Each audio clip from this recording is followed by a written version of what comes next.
Focus to West Asia, where Israeli Prime Minister Benjamin Netanyahu has arrived in Washington for his meeting with US President Donald Trump scheduled for tomorrow. Now, before boarding his flight to the U.S. Capitol, Netanyahu said he and Trump would discuss victory over Hamas, achieving the release of all the remaining hostages held in Gaza, and countering Iran and its proxies. Now, according to the Israeli Prime Minister's office, Netanyahu would meet U.S. envoy Steve Witkoff before meeting Trump. Now, Netanyahu has spoken with Witkoff on Saturday and agreed that negotiations on the second phase of the Gaza truce would begin when they meet.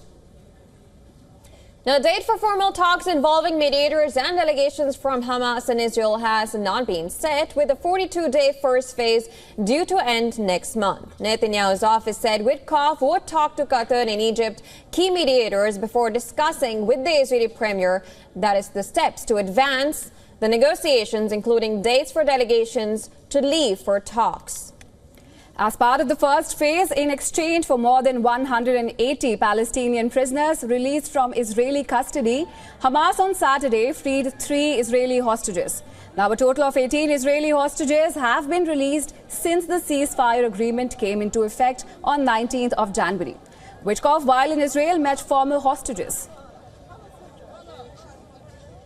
The second phase is expected to cover the release of the remaining hostages and to include discussions on a more permanent end to the war, which is something several members of Israel's governing coalition do oppose. Finance Minister Bezalel Smotrich has threatened to quit the government if the war does not restart, potentially stripping Netanyahu of his majority.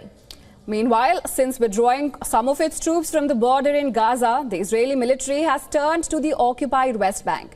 In the latest, it has destroyed almost 24 buildings in Jenin that were said to be being used as terrorist infrastructure.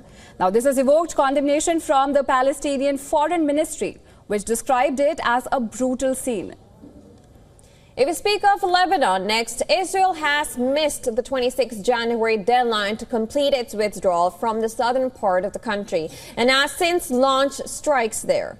Hezbollah leader pressed the Lebanese authorities to pressure Israel to stop ceasefire violations. Now, this as he announced that the funeral of the predecessor, Hassan Nasrallah, will be held on 23rd of January.